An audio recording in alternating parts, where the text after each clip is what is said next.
நாங்கள் தேவனை நோக்கி பார்ப்போம். ஹல்லேலூயா. மெய் வாழ்வு வாழ்வதற்கு மெய் தேவன் இயேசுவே நீர் பொய் வாழ்வு நீக்கிடுமே மெய் பொருள் இயேசு தேவா தேவா.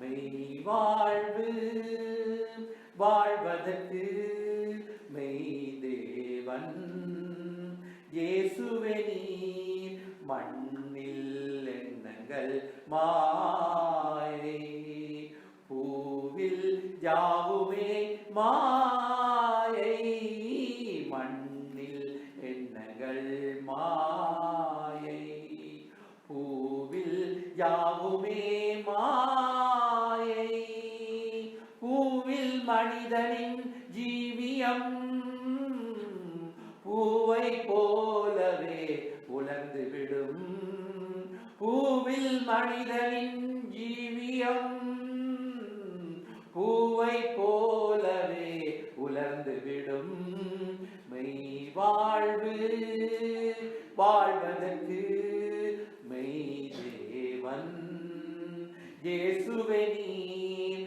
மண்ணில் எண்ணங்கள் மாயை விண்ணின் மகிமையே போதும் மண்ணில் எண்ணங்கள் மாயை விண்ணின் மகிமையே போதும் பூரண ஜீவனை அடைந்திட நீரின் தேவனை நம்பிடுவாய் பூரண ஜீவனை அடைந்திட நீதி தேவனை நம்பிடுவாய் மெய் வாழ்வு வாழ்வதற்கு மெய் தேவன் இயேசுவே நீர் பொய் வாழ்வு நீக்கிடுமே மெய் பொருள் இயேசு தேவா தேவா. மெய் வாழ்வு வாழ்வதற்கு மெய் தேவன் இயேசுவே நீர்.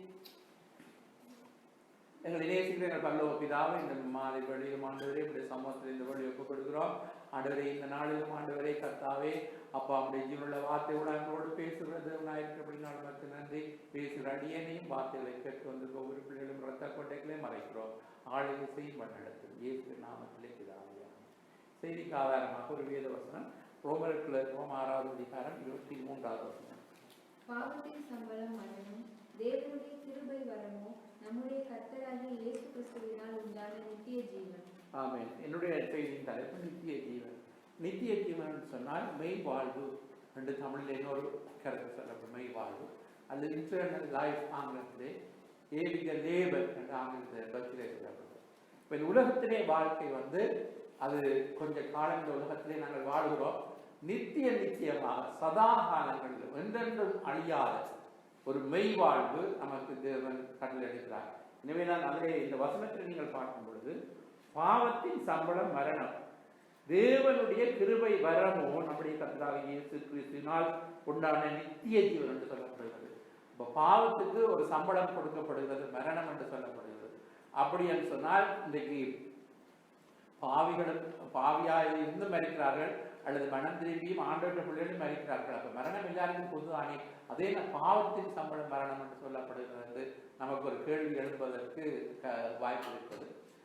மரணம் என்று சொல்லும் பொழுது பிரியமானவர்களே, இங்கே இரண்டாவது மரணம், அதாவது நித்திய மரணத்தை குறித்து சொல்லப்படுகிறது. அப்படின்னு சொன்னால் இறுதியாக உலகம் நியாயம் தீர்க்கப்பட்டு, அதாவது நித்திய நரகத்துக்குள்ளே ஆண்டவர் சாத்தானையும் அவனுடைய கூட்டத்தையும் அவர் தள்ளுவார் என்று வேதத்திலே நாங்கள் பார்க்கின்றோம்.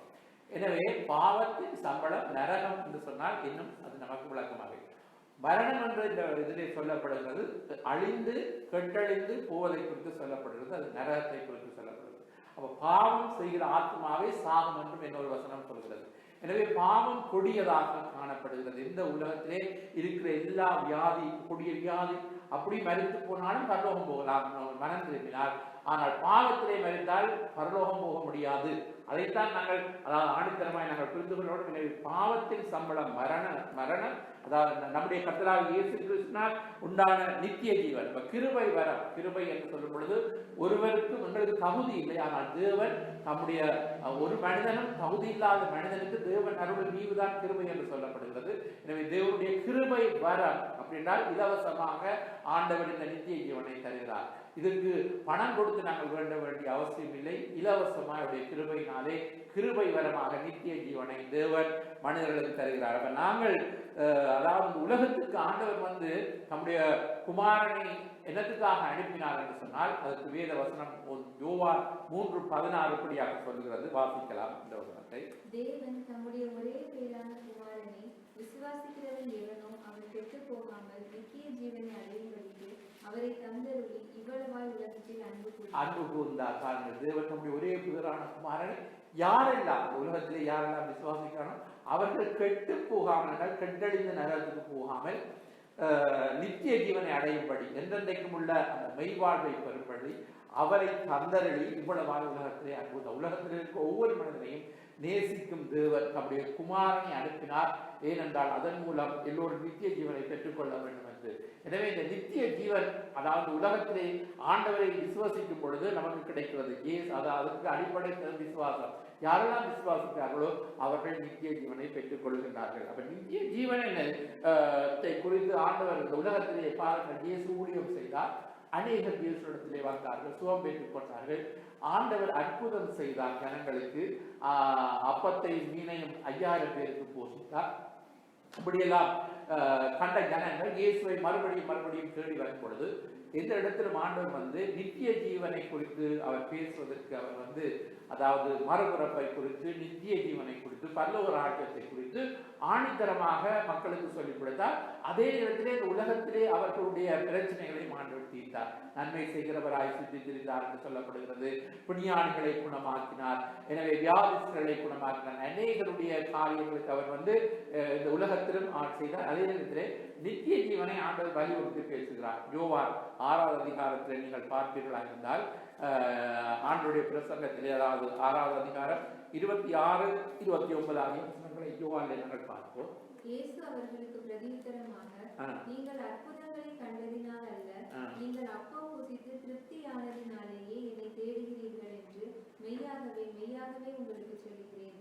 அழிந்து போகிற போஜனத்திற்காக அல்ல, நித்திய ஜீவன் வரைக்கும் நிலைநிற்கிற போஜனத்திற்காகவே கிரியை நடப்பீர்கள். அதை மனுஷகுமாரன் உங்களுக்கு கொடுப்பார். அவரை பிதாவாகிய தேவன் முத்திரித்திருக்கிறார் என்றார். அப்பொழுது அவர்கள் அவரை நோக்கி, தேவனுக்கு ஏற்ற கிரியைகளை நடப்பிக்கும்படி நாங்கள் என்ன செய்ய வேண்டும் என்றார்கள். இயேசு அவர்களுக்கு பிரதியுத்தரமாக, அவர் அனுப்பினவரை நீங்கள் விசுவாசிப்பதே தேவனுக்கு ஏற்ற கிரியையா இருக்கிறது என்றார். அப்ப பிரயாசப்படுங்கள், அழிந்து போகும் உணவுக்காக நீங்கள் அழிந்து போகும் உணவுக்காக உழைக்காதீர்கள் என்று சொன்னால் என்ன? பிரியமானவர்களே, உலகத்திலே நாங்கள் வாழுவதற்கு நாங்கள் உழைத்துத்தான் நாங்கள் சாப்பிட வேண்டும். இங்கே என்னத்தை சொல்ல விரும்புகிறார் என்று சொன்னால், அதாவது நீங்கள் இந்த உலகத்திலே இருக்கிற இதுக்கு அழிந்து போகும், இதற்கு நீங்கள் எவ்வளவு பிரயாசப்படுவீர்கள். ஆனால் என்றைக்கும் அழியாத ஒரு மெய்வாழ்வு கொடுக்கப்பட்டிருக்கிறது. பாருங்கள், இயேசு ஏன் ஜனங்கள் தேடினார்கள்? அப்பம் புசித்து திருப்தியானதுதான், அற்புதங்களை கண்டதினால் அல்ல என்று இயேசுவே சொல்கிறார். அப்படின்னா இவ்வளவு இயேசு அற்புதங்களை செய்ததற்கு காரணம் என்ன? அதன் மூலம் நித்திய ஜீவனை ஜனங்கள் விசுவாசித்து பெற்றுக்கொள்ள வேண்டும் என்பதற்காகத்தான் அற்புதங்களை செய்தார். அதன் மூலம் அவர்களுக்கு விசுவாசம் பெற வேண்டும். அவர்தான் தேவனுடைய குமாரன். இயற்கைக்கு அப்பாற்பட்ட ஒரு காரியம் நடக்கிறது. அப்ப இவர் யார்? இவர் தேவனுடைய குமாரனாக இருக்கவர் என்று அவர்கள் அறிய வேண்டும் என்பதற்காக தேவன் எத்தனையோ காரியங்களை செய்யும் பொழுது ஜனங்களுக்கு அன்றும் அதை குறித்து நோக்கம் இல்லை, இன்றும் அப்படித்தான். அதாவது அப்பம் புசித்து திருப்தி ஆனதுதான் இயேசுவை தேடினார்கள். அப்ப இன்றைக்கும் எண்ணத்தை உண்போம், எண்ணத்தை உடுப்போம், எண்ணத்தை குடிப்போம் என்பதற்காக இயேசுவை தேடுவதாக உலகத்திலே மக்கள் காணுகின்றார்கள். அறியாமை உள்ள காலங்களை தேவன் காணாமல் கொண்டிருந்தார். அப்போ ஒரு ஆரம்பத்திலே நாங்கள் இயேசுவை வரும் பொழுது ஏதோ ஒரு தேவையை நோக்கித்தான் நாங்கள் ஆண்டவரிடத்திலே வருகிறோம். வியாதியை குணமாக்க வேண்டும் என்று வருகிறோம். பல விதமான பிரச்சனைகள் மத்தியிலே வருகிறோம். அவையெல்லாம் தவறவில்லை என்று ஆண்டவரை அழைக்கிறார். சுமை சுமந்து வருத்தப்பட்டு பாரம் சுமக்கிற என்ன இடத்தில் வாருங்கள், நான் உங்களுக்கு இளைப்பாறுதல் தருவேன். அப்ப அறிந்தவர்கள் தொடர்ந்து இயேசுவை தேடுவதற்கு காரணம் அவர்கள் அப்பம் தெரிஞ்சு. அப்ப ஆண்டவர் நான் உங்களுக்கு அழிந்து போகிற போஜனத்துக்காக அல்ல, நித்திய ஜீவன் வரைக்கும் நிர்ணயிக்கிற போஜனத்துக்காகவே கிரியை நடப்பீங்கள், அதை மனுஷகுமாரன் உங்களுக்கு கொடுப்பார், அவரை பிதாவாகிய தேவன் முத்திரித்திருக்கிறார் என்றார். அப்பொழுது அவர்கள் அவரை நோக்கி தேவனுக்கு ஏற்ற கிரியைகளை நடப்பிக்கும்படி நாங்கள் என்ன செய்ய வேண்டும் என்று கேட்டதற்கு அவர் இலகுவான ஒரு வழியை இயேசு அவர்களுக்கு பிரயோஜனமாக அவர் அனுப்பினவரை நீங்கள் விசுவசிப்பதே தேவனுக்கு ஏற்ற கிரியை. அப்ப இன்றைக்கு நித்திய ஜீவனை பெற வேண்டும் என்று அல்லது மோட்சம் போக வேண்டும் என்று அல்லது பரலோகத்துக்கு போகணும் என்று இந்த உலகத்திலே எந்த ஒரு கஷ்டமும் பட வேண்டிய அவசியம் இல்லை. இயேசு எல்லாவற்றையும் செய்து முடித்து விட்டார். அவர் அனுப்பினவரை விசுவசிப்பதே தேவனுக்கு ஏற்ற கிரியை. அப்ப விசுவாசிப்பதனால் என்ன? இயேசுதான் மனுக்குலத்தின் பாவத்திற்கு மீட்புக்காக சிலுவையிலே ரத்தம் சிந்தினார். அவர் மூலமாகத்தான் எங்களுக்கு அவருடைய சிந்தின ரத்தத்தின் மூலம் எங்களுக்கு பாவமன்னிப்பாகிய மீட்பு உண்டாயிருக்கின்றது. அவர் மரித்தவர் 3ஆம் நாள் உயிர்த்தெழுந்தார். அவர் உயிர்த்தெழுந்தவர் சீசர்களுக்கு காணப்பட்டார், பரலோகத்துக்கு எடுத்துக் கொள்ளப்பட்டு இன்றைக்கு பிதாவின் வலது பாகத்திலே வீட்டிருக்கிறார். அப்ப அவர் எடுத்துக் கொள்ளப்படும் பொழுது சொன்னார் அதாவது தூதர்கள் சொன்னார்கள் இந்த இயேசு மறுபடியும் வருவார். அப்ப இயேசு உலகத்திலே இருக்கும் பொழுது நான் மறுபடியும் வருவேன் என்று சொல்லியிருக்கிறார். அப்ப இயேசு மரித்தார், அடக்கம் பண்ணப்பட்டார், உயிர்த்தெழுந்தார், அவர் மறுபடியும் வருவார் என்று ஒரு மனிதன் இந்த சத்தியத்தை சுவிசேஷத்தை விசுவசிக்கும் பொழுது, இருதயத்திலே விசுவசித்து நாவினால் அறிக்கை செய்யும் பொழுது ரட்சிப்பு கிடைக்கிறது. எனவே இதுதான் இன்றைக்கு உலகத்திலே அதாவது இலகுவான வழியிலே தேவன் ஜனங்களை இன்றைக்கு மீட்கும்படியாக இன்றைக்கு 2000 ஆண்டுகளாக இந்த சுவிசேஷம் பிரசங்கிக்கப்பட்டு வருகிறது. அதாவது இருளில் இருக்கிற ஜனங்கள் இதை அதாவது ஆண்டு சொல்லுகிறார்கள் யோவான் 3 அதாவது மனிதகுமாரன் ஜீவனை கொடுக்க வந்தார், ஜீவனை எடுக்க வரவில்லை. அவர் மனிதர்களை அழிக்க வரவில்லை, பாவிகளை ரட்சிக்க வந்தார். ஆனால் உலகம் இருளுக்குள்ளே இருக்கிற விரும்புகிறபடினால் தான் தாக்கினத்திற்கு காரணமாக அமைகிறது என்றும் நாங்கள் அந்த யோவான் 3ஆம் அதிகாரத்தில் நாங்கள் வாசிக்கின்றோம். எனவே நீங்களும் இன்றைக்கு இயேசு கிறிஸ்துவை சொந்த ரட்சகராக ஏற்றுக்கொண்டோமாக இருந்தால் ஆண்டவருக்கு நாங்கள் அதாவது இந்த உலகத்திலே பலவிதமான காரியங்கள் தேவன்களுக்கு அளித்திருக்கிறார். உலகத்திலே பலவிதமான வாக்குத்தத்தங்கள் நமக்கு ஆண்டவர் அளித்திருக்கிறார். எல்லா வாக்குத்தத்தங்களிலும் மேலான வாக்குத்தத்தம் தேவன் நமக்கு பண்ணியிருக்கிறது நித்திய ஜீவன்.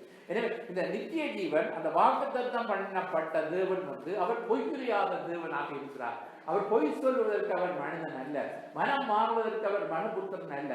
அப்ப தேவன் சொல்லியும் செய்யாதிருப்பாரோ வசனத்தில் நிறைவேற்றாதிருப்பாரோ நாங்கள் 8ஆம் நாங்கள் வாசிக்கின்றோம். அப்படின்னா வானமும் பூமியும் ஒழிந்து போகும். இந்த சத்திய வேதத்திலே சொல்லப்பட்ட ஒரு வசனமும் ஒரு நாளும் மாறாது, ஒழிந்து போகாது.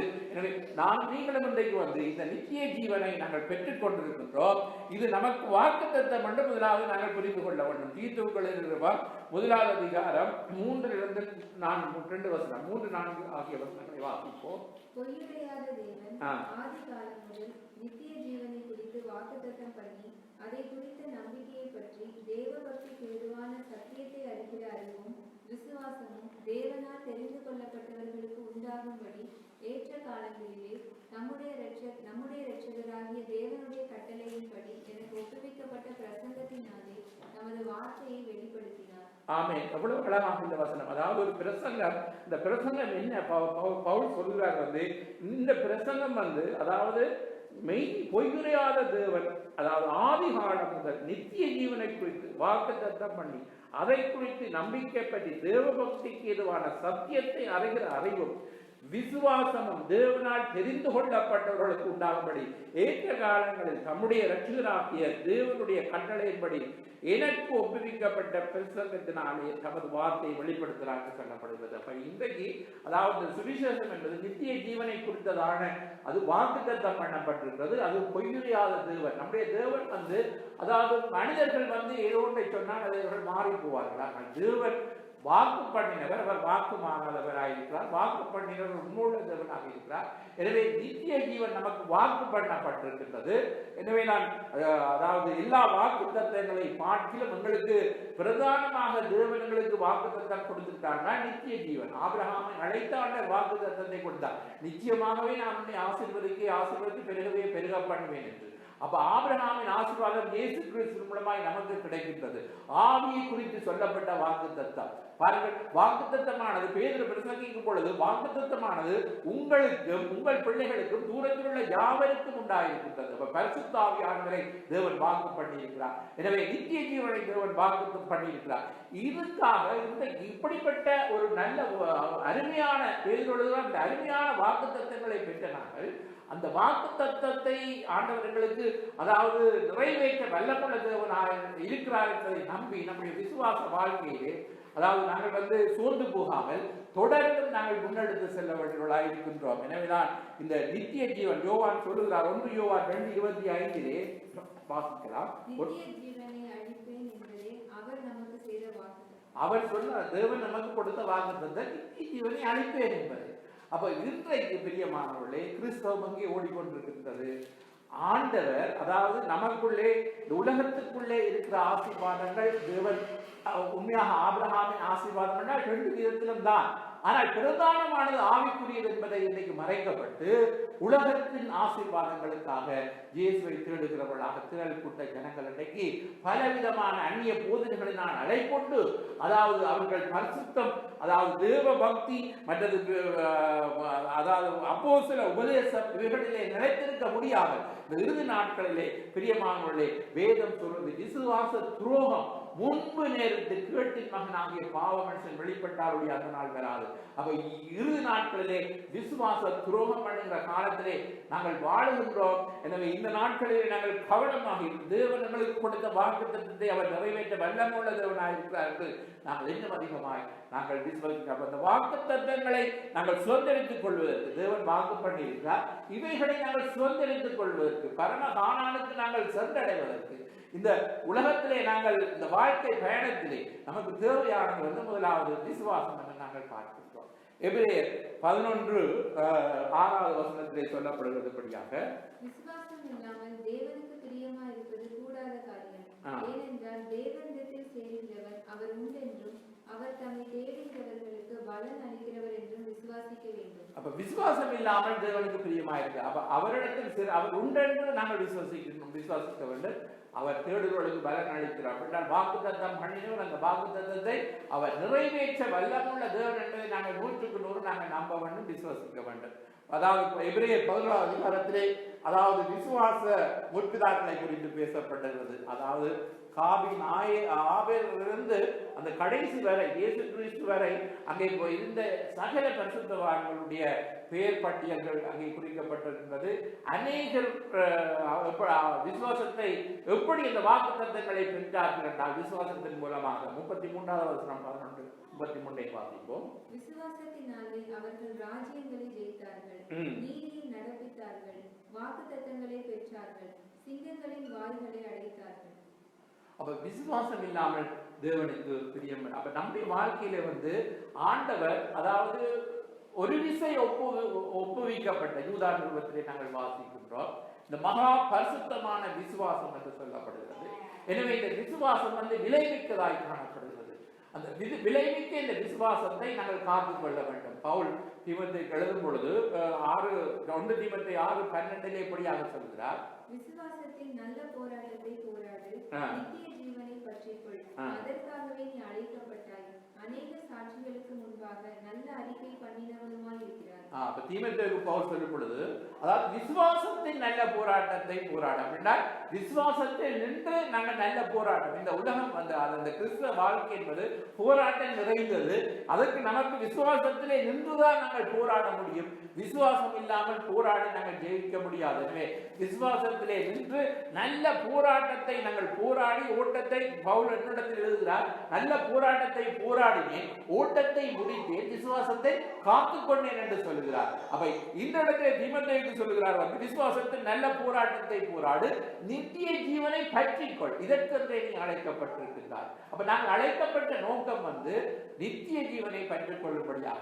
அதாவது சோதனை சகிக்கிற மனிதன் பாக்கியவான், அவன் உத்தமன் என்று விளங்கின பின்பு ஜீவகிரீடத்தை பெறுவார் என்று சொல்லப்படுகிறது. அப்ப ஆண்டவர் இந்த உலகத்திலே பலவிதமான போராட்டங்கள் சோதனைகள் மத்தியிலும் நாங்கள் விசுவாசத்திலே நின்று நாங்கள் போராடி இறுதியாக ஆண்டவர் அதாவது நித்திய ஜீவனை நாங்கள் இழந்து போகாதபடிக்கு நம்முடைய விசுவாசம் அநேக அற்ப காரியங்களுக்காக சின்ன சின்ன விஷயங்களுக்காக நாங்கள் சோர்ந்து போகிறோம்.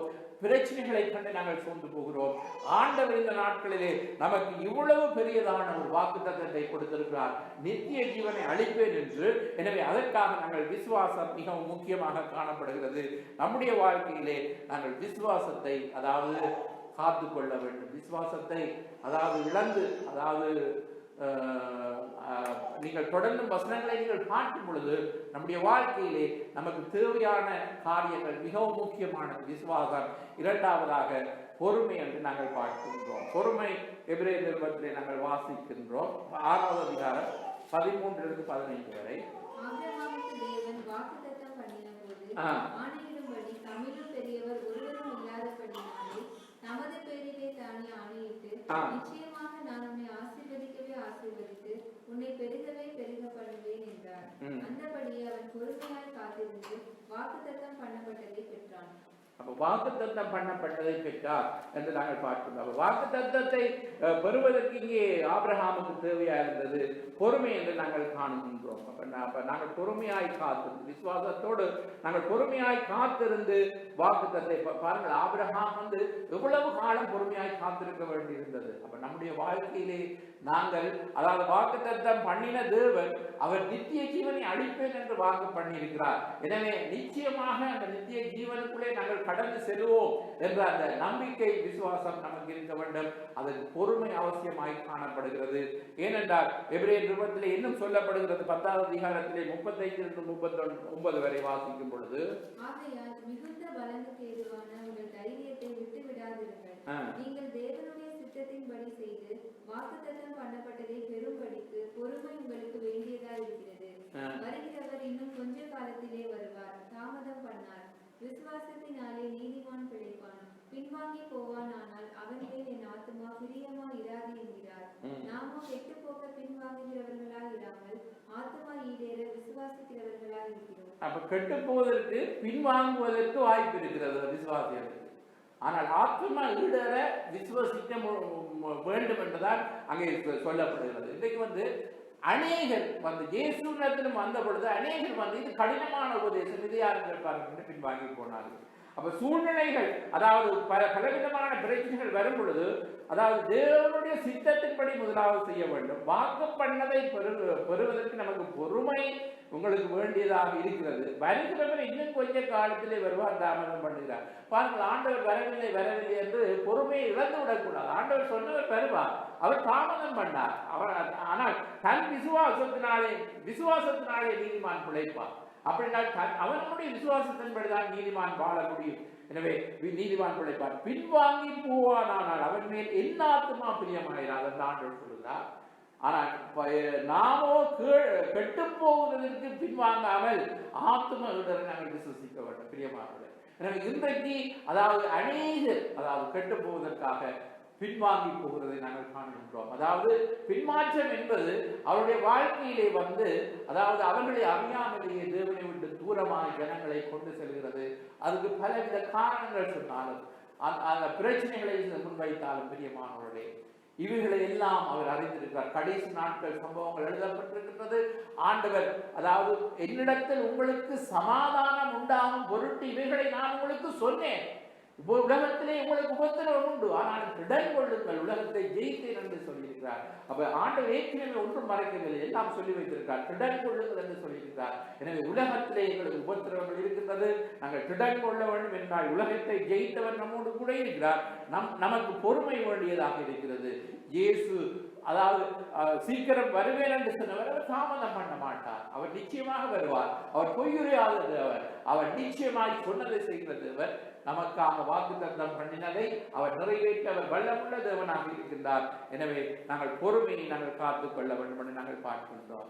இறுதியாக அதாவது நற்கிரியைகள் 2 ரோமருக்கு 2வது அதிகாரம் 6 நீங்கள் வாசித்து பார்க்கும் பொழுது தேவன் அவனவனுடைய கிரியைகளுக்கு தக்கதாய் அவனவனுக்கு பலன் அளிப்பார். சோர்ந்து போகாமல் நற்கிரியைகளை செய்து மகிமையையும் கனத்தையும் அழியாமையையும் தேடுகிறவர்களுக்கு நித்திய ஜீவனை அளிப்பார். அப்ப பாருங்கள், தேவன் அவனவனுடைய கிரியைகளுக்கு தக்கதாக அவனுக்கு பலன் அளிப்பார். இப்ப பாருங்க, நாங்க ரட்சிக்கப்படுவதற்கு நல்ல காரியம் எதுவும் செய்து அதன் நிமித்தம் இப்ப நான் நல்லது செய்ததற்காக ரட்சிக்கவில்லை. ஏற்கனவே நாங்கள் பார்த்தோம், இலவசமா அவருடைய கிருபையினாலே அவர் நம்மை ரட்சித்தார்.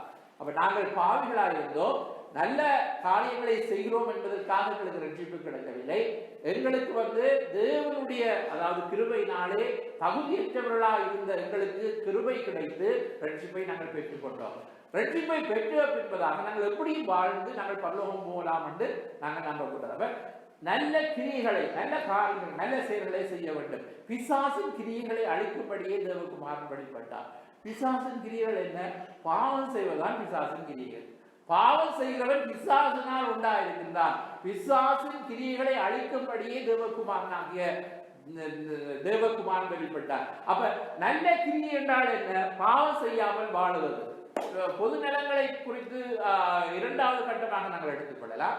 பாவம் செய்யாமல் பரிசுத்தமாய் வாழுவது, சோர்ந்து போகாமல் மகிமையை கணத்தை, சோர்ந்து போகாமல் கிரியைகளை செய்து மகிமையை கணத்தையும் அழியாமையும் தேவர்களுக்கு நித்திய ஜீவனை பார்ப்ப. நித்திய ஜீவனை பரிசுத்தம் இல்லாமல் ஒருவனும் தேவனை தரிசிக்க முடியாது. அப்ப நம்முடைய வாழ்க்கையிலே மகிமை கனம், மகிமையை கொண்டு தேவனுக்கு மகிமையை கொண்டு வர காரியம், கணத்தை கொண்டு வரக்கூடிய காரியம், அதாவது அழியாமையை கடுத்த காரியங்களை நாங்கள் தேடுவதற்கு தான் நித்திய ஜீவன் கிடைக்குமே தவிர மனம் போன போக்கிலே நாங்கள் எப்படி வாழுவோம், இயேசு என்னை காப்பாற்றுவார், பரலோகம் கூட்டி சேர்ப்பார் என்று நம்பினால் ஏமாற்றப்படுவோம். உங்களை அறியேன் என்று சொல்வார்.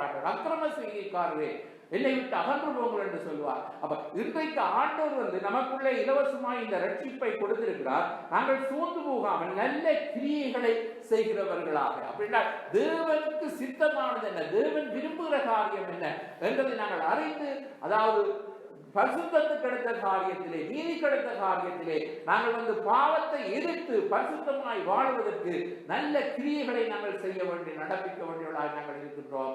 எனவே இப்படி வாழ்ந்தால் தான் பிரியமானவர்களே ஆண்டவருடைய அதாவது நித்திய ஜீவனை நாங்கள் பெற்றுக்கொள்ள முடியும். எனவே நித்திய ஜீவன் நமக்கு ஆண்டவர் வாக்கு பண்ணி இருக்கிறார். எனவே அதில் நாங்கள் விசுவாசத்திலே போராடி ஜெயிக்க வேண்டும். அதே நேரத்தில் விசுவாசத்தை காத்துக்கொள்ள வேண்டும். பொறுமை இழந்து விடக்கூடாது. அதே நேரத்தில் சோர்ந்து போகாமல் நற்கிரியைகளை என்று சொன்னால் நல்ல தேவன் விரும்புகிற நல்ல காரியங்களை, தீய காரியங்களை அல்ல, பிசாசின் கிரியைகளை செய்யும்படியாக, பாவம் செய்யும்படியாக, பாவத்துக்கு கிடைத்த காரியத்திலே அங்கே இறங்கி நாங்கள் காரியங்களை செய்துவிட்டு ஆண்டவர் மன்னிப்பார், பரலோகம் கொண்டு போவார் என்று, அதாவது அவரவருக்குரிய ஒரு நம்பிக்கை, மூட நம்பிக்கை. என்ன நம்பிக்கை? நான் என்னதான் செய்தாலும் கர்த்தர் என்னை மன்னித்து பரலோகம் கொண்டு போவார். உண்மைதான், ஆண்டவர் மன்னிக்கிறவர் தான். ஆனால் அடிக்கடி கடிந்து கொள்ளப்பட்டு தன் பிடரியை கடினப்படுத்துகிறவன் சகாயமின்றி சடுதியை நாசமடைவார். அப்ப ஆண்டவர் எச்சரிக்கிறார், எச்சரிப்பின் சத்தத்தை கொடுக்கிறார். எனவே இவைகளுக்கெல்லாம் ஆண்டவர் வெளிப்படுத்தின விசேஷத்திலே நீங்கள் சபைகளுக்கு ஆண்டவர் ஜாக்கிரதையாக மனம் திரும்பு, உன் விளக்கு தண்டை எடுத்து போடுவேன் அப்படி என்றெல்லாம் ஆண்டவர் எச்சரிப்பதற்கு காரணம் விசுவாசிகள் மனம் திரும்ப வேண்டும் என்பதற்காக.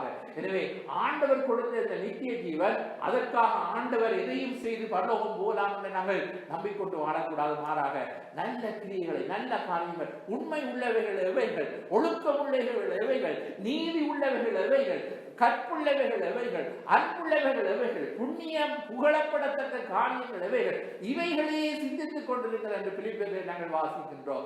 நல்லவைகளை சிந்தித்தால் தான் பிரியமானவர்களே நல்லவைகளை பேச முடியும், செய்ய முடியும். தீய காரியங்களை சிந்தித்து தீய காரியங்களை இதயத்திலே இறக்கி வைக்கும் பொழுது இதயத்தின் நிறைவினால் வாய் பேசும் என்று சொல்லி சொல்லப்படுகிற படி பிரியமானவர்களே, இன்றைக்கு விசுவாசிகள் அதாவது தேவனுக்கு அடுத்த காரியத்திலே ஈடுபடாமல் எப்படியும் வாழ்ந்து நாங்கள் பரலோகம் போகலாம் என்று, அதாவது ஏமாற்றப்படுவதற்கேற்ற விதத்திலே அவர்கள் துணிகரமாய் தங்களுடைய வாழ்க்கையை கொண்டு செல்வது பரிதாபத்துக்குரிய நிலையாய் காணப்படுகிறது. எனவே நீங்களும் ஒரு பயபக்தி உள்ள ஒரு வாழ்க்கை வாழ வேண்டும். ஆண்டவர் அன்புள்ளவர், இரக்கமுள்ளவர். ஆனால் இந்த நித்திய ஜீவனை கொடுப்பதற்கு அவருடைய உயிரையே அவர் தியாகம் செய்ய வேண்டியதாக இருக்கிறது.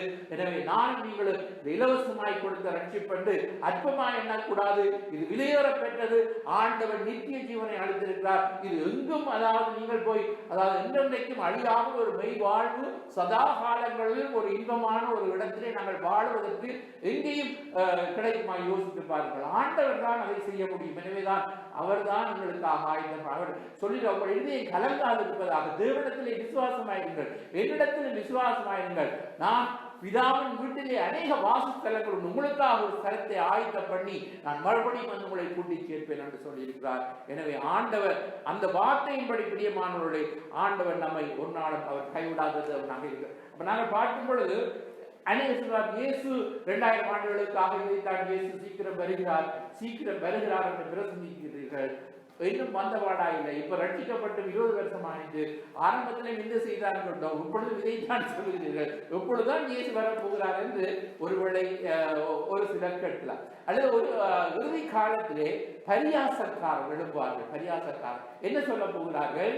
அதாவது ஒன்றும் இயேசு வரமாட்டார் என்று சொல்ல போகிறார்கள். அப்படி சொல்லும் பொழுது அதாவது நாங்கள் அப்படியான பாருங்கள், எல்லா உபதேசங்களும் வந்து கொண்டிருக்கிறது. இப்ப கடைசி அப்படியும் வரும், அதாவது இயேசு வரமாட்டார் என்று சொல்வார்கள். பாருங்கள், வசனத்தை நீங்கள் பார்த்தால் 2 பேதுரு 3ஆம் அதிகாரம் 3-9 வரை வாசித்து பார்ப்போம். முதலாவது நீங்கள் அறிய வேண்டியது என்னவெனில், கடைசி நாட்களில் பரியாசக்காரர் வந்து தங்கள் சுய இச்சைகளின்படியே நடந்து அவர் வருவார் என்று சொல்லுகிற வாக்குத்தத்தம் இங்கே. பிதாக்கள் நித்திரை அடைந்த பின்பு சகலமும் சிருஷ்டிப்பின் தோற்ற முதல் இருந்த விதமாய் இருக்கிறதே என்று சொல்லுவார்கள். பூர்வ காலத்தில் தேவனுடைய வார்த்தையினாலே வானங்களும் ஜலத்தினின்று தோன்றி ஜலத்தினாலே நிலை கொண்டிருக்கிற பூமியும் உண்டாயினவென்பதையும், அப்பொழுது இருந்த உலகம் ஜல பிரளயத்தினாலே அழிந்ததென்பதையும் மனதார அறியாமல் இருக்கிறார்கள். இப்பொழுது இருக்கிற வானங்களும் பூமியும் அந்த வார்த்தையினாலே அக்கினிக்கு இரையாக வைக்கப்பட்டு தேவ பக்தி இல்லாதவர்கள் நியாய தீர்க்கப்பட்டு அழிந்து போகும் நாள் வரைக்கும் காக்கப்பட்டிருக்கிறது.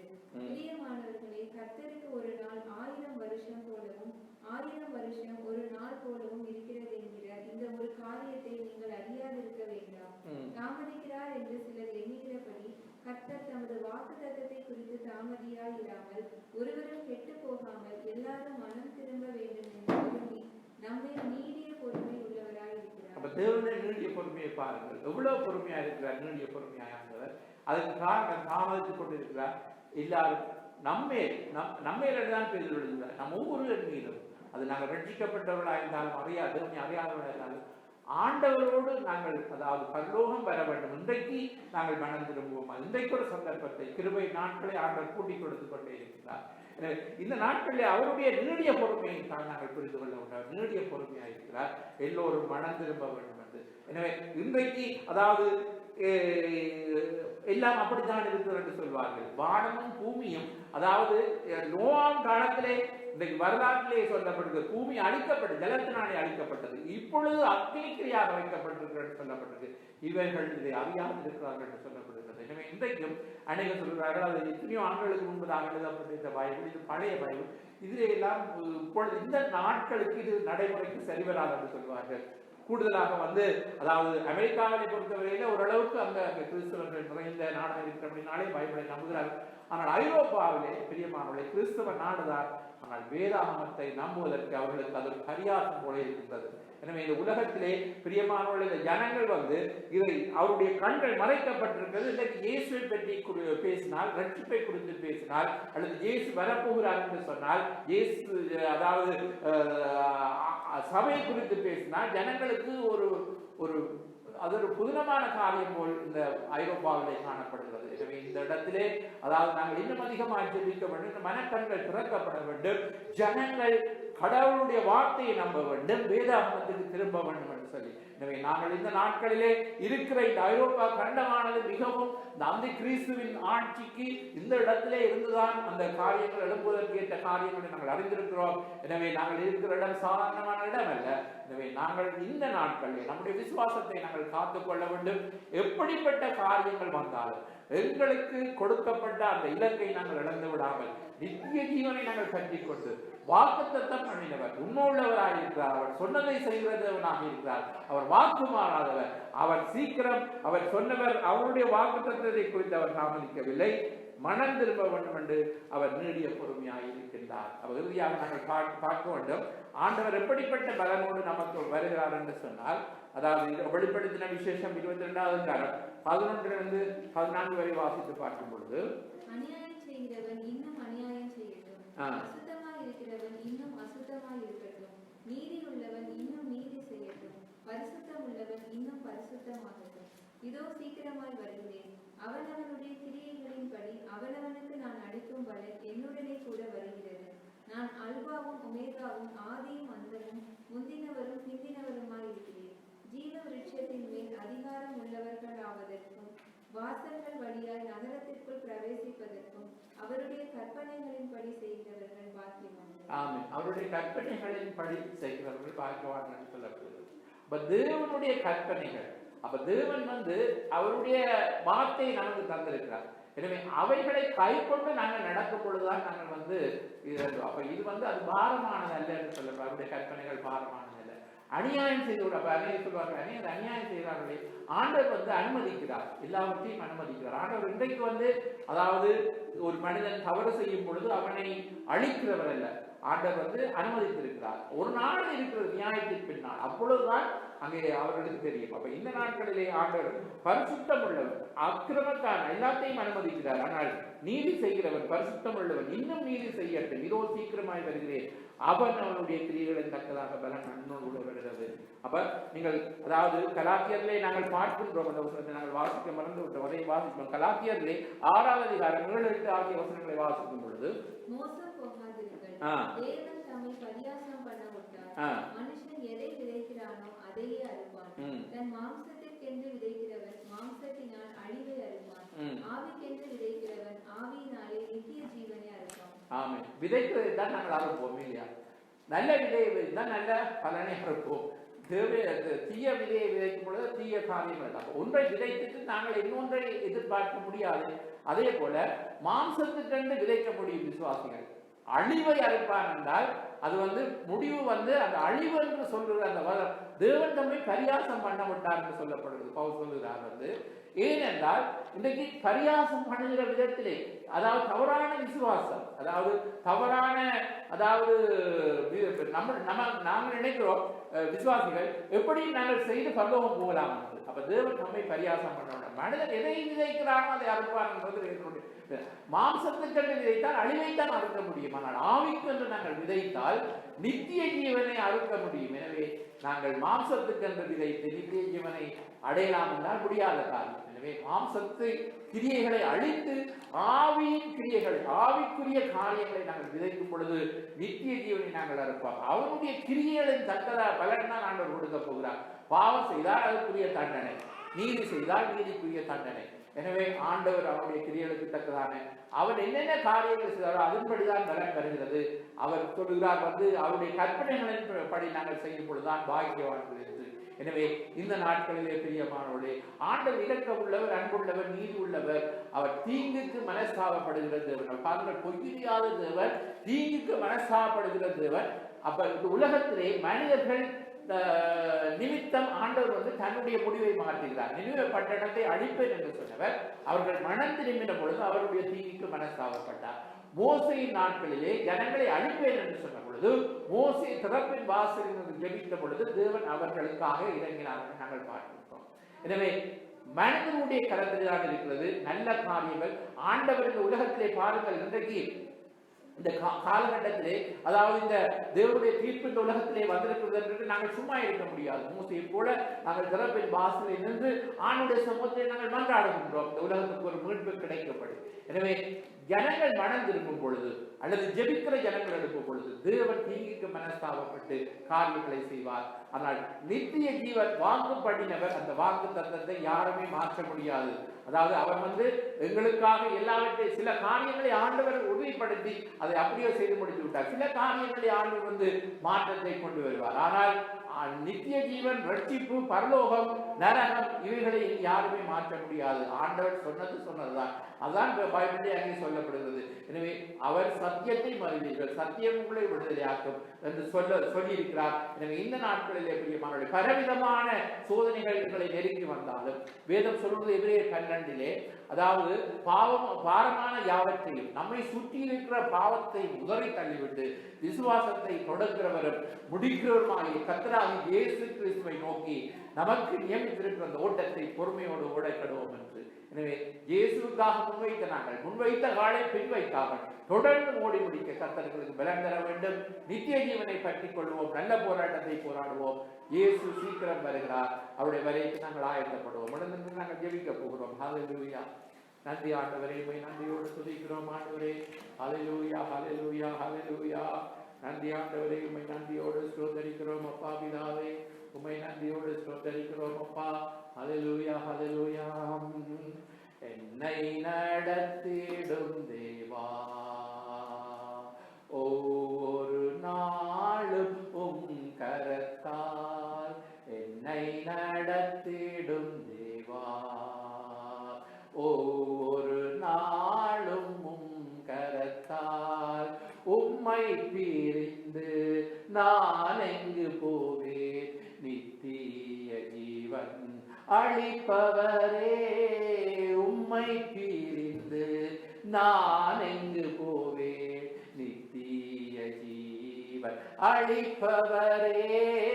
ஜீவனுள்ள வார்த்தைகள் உம்மிடம்தான் உண்டு. என்னை நடத்திடும் தேவா, ஒவ்வொரு நாளும் உம் கரத்தால் உம்மை பிரிக்கும் பாவங்களை மேற்கொள்ள தேவா பலம் தாருமே. உம்மை பிரிக்கும் பாவங்களை மேற்கொள்ள தேவா பலம் தாருமே. போராட்டமான உலகினிலே போராடி ஜெயம் பெற, போராட்டமான உலகினிலே போராடி ஜெயம் பெற. அல்லேலூயா, ஆமென், அல்லேலூயா. என்னை நடத்திடும் தேவா, ஒவ்வொரு நாளும் உம் கரத்தால் என்னை நடத்திடும் தேவா, ஒவ்வொரு நாளும் உம் கரத்தால். ஹல்லேலூயா. வாழ்வு தரும் ஜீவனுள்ள வார்த்தைகள் உம்மிடத்திலே தான் உண்டு. யாரிடத்திலே நாங்கள் போவோம் ஆண்டவரே சுவாமி? ஜீவனுள்ள வார்த்தைகள் உம்மிடத்திலே தான் உண்டு சுவாமி. உம்முடைய பாதத்திலே நாங்கள் வந்து நிற்கிறோம் ஆண்டவரே. கர்த்தாவே, இந்த ஆராதனை வேளையிலும் ஆண்டவரே, கர்த்தாவே ஆண்டவரே, பாவத்தின் சம்பள மரணம் தேவனுடைய கிருபை வரமோ நம்முடைய கர்த்தராகிய இயேசு கிறிஸ்துவினால் உண்டான நித்திய ஜீவன் என்று சொல்லப்பட்டபடி ஆண்டவரே, பாவத்திலிருந்தங்களை மீட்டெடுத்து கர்த்தாவே ஆண்டவரே, உம்முடைய சொந்த குமாரனும் பாராமல் அவரையே நமக்காக கொடுத்திருக்கிறீர். அவரோடு கூட மற்ற எல்லாவற்றையும் நீர் அருளுகிற தேவனாய் இருக்கிறீர் ஆண்டவரே. அப்பா, இந்த ஜீவனுள்ள ஆண்டவரே தேவன் எங்களுக்கு இந்த வாக்குத்தத்தங்கள், அருமையான இந்த வாக்குத்தத்தங்களை நீங்கள் தந்திருக்கிறீர்கள் சுவாமி. ஆண்டவரே, நாங்கள் இவைகளை ஆண்டவரே கர்த்தாவே முடிபரியந்தம் காத்துக்கொள்ள கர்த்தர் நீர் கிருபை செய்ய போகிறதுக்காக நாங்கள் உம்மை நன்றியோடு துதிக்கிறோம் சுவாமி. ஆண்டவரே, உலகத்திலே ஆண்டவரே வருகிற எந்தவித போராட்டங்கள் மத்தியிலும் ஆண்டவரே எங்களுடைய ஒரே இலக்கு ஆண்டவரே, நாங்கள் ஆண்டவரோடு நித்திய ஜீவனுக்குள்ளே நாங்கள் பிரவேசிப்போம். அதற்காகவே நாங்கள் அழைக்கப்பட்டிருக்கிறோம் என்ற அந்த உண்மையை சாத்தான் மறைக்காத வண்ணம் ஆண்டவரே நீர் ஒவ்வொருவருக்கு கிருபை செய்ய வேண்டும் என நாங்கள் செபிக்கிறோம். இயேசுவின் நாமத்திலே பிதாவே, ஆமென். தொடர்ந்து சகோதரன் ஜெபம்.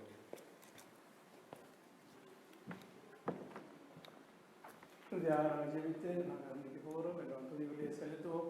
ஹல்லேலூயா. நம்பிக்கையோடு துதிக்கிறோம். ஹல்லேலூயா. ஸ்தோத்திரம் ஆண்டவரே.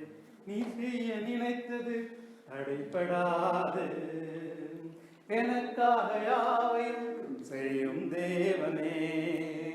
உம்பேளைக்காக காத்திருக்க பொறுமை எனக்கு தந்தருளும். உம்பேளைக்காக காத்திருக்க கிருபையை எனக்கு தந்தருளும். நீ செய்ய நினைத்தது தடைபடாது. எனக்காக யாவையும் செய்யும் தேவனே. காலங்கள் மாறலாம், மனிதர்கள் மாறலாம், மாறாத தேவன் இருப்பதால் கலக்கமில்லை. காலங்கள் மாறலாம், மனிதர்கள் மாறலாம், மாறாத தேவன் இருப்பதால் கலக்கமில்லை. என்னோடு நீர் சொந்த வார்த்தை எனக்காக நிறைவேற்றுவீர். என்னோடு நீர் சொன்ன வார்த்தை மாறாமல் நிறைவேற்றுவீர். நீ செய்ய நினைத்தது தடைபடாது. எனக்காக யாவையும் செய்யும் தேவனே. தடை போல சத்துரு வாசலை அடைத்தாலும் தடைகளை உடைக்கும் நீ என் முன்னாய் நடந்து செல்வீர். தடை போல சத்துரு வாசலை அடைத்தாலும் தடைகளை உடைக்கும் நீ என் முன்னால் நடந்து செல்வீர். எனக்காக ஆயத்தம் பண்ணினதை என் கண்ணால் காண செய்வீர். எனக்காக ஆயத்தம் பண்ணினதை என் கண்ணால் காண செய்வீர். நீ செய்ய நினைத்தது தடைபடாது. எனக்காக யாவையும் செய்யும் தேவனே. வேளைக்காக காத்திருக்க பொறுமையை எனக்கு தந்தருளும். வேளைக்காக காத்திருக்க கிருபையை எனக்கு தந்தருளும். நீ செய்ய நினைத்தது தடைபடாது. எனக்காக யாவையும் செய்யும் தேவனே. எங்களுக்காக யாவையும் செய்து முடிக்கிறார்.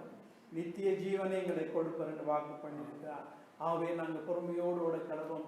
விசுவாசத்தில் நல்ல போராட்டத்தை போராடுவோம். கர்த்தர் வருகிறார், இது சீக்கிரமாய் வருகிறார் என்ற அவருடைய எதிர்பார்ப்போட மரணா சீக்கிரம் வருகிறேன் என்று சொல்லி எதிர்பார்ப்போடு நாங்கள் இருப்போம். கர்த்தர் நாமை ஆசிர்வம் பண்ணுவோம். கர்த்தாவே இந்த வேலைக்கு நன்றி செலுத்துகிறோம். இந்த நாளில் மனப்பட்டு இந்த இடத்துல கூடி வரை கிருபை செய்யுங்க ஆண்டவரே.